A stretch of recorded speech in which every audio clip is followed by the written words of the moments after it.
The 60th Mashujaa Day is one of the most important occasions in our history.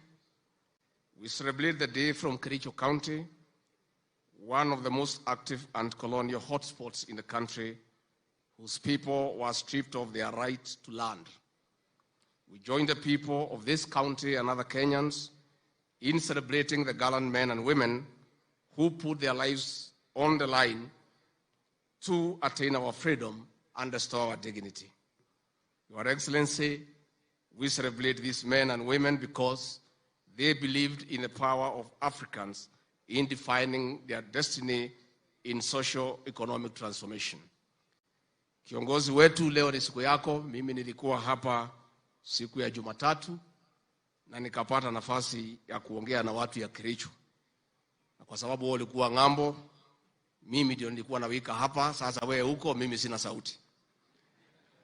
Na kwa hivyo nichukue nafasi hii kwa sababu nimefika hapa kusema Rais wetu, ulipoamua ya kwamba Mashujaa Day italetwa hapa Kericho, mimi nilifurahi sana.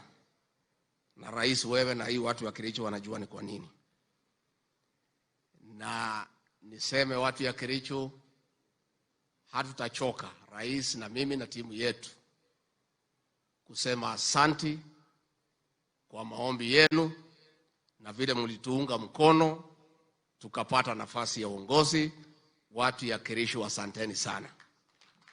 Pia kabla nimwalike Rais, pia nipongeze watu ya Kericho kwa sababu mlitupatia kiongozi chupavu, leader of the majority in the Senate, the Honorable Aaron Cheriot, ambaye anatusaidia pale na Rais, na hata zile sheria Rais ameidhinisha jana, yeye na viongozi wa Senate walichangia kiwango kikubwa.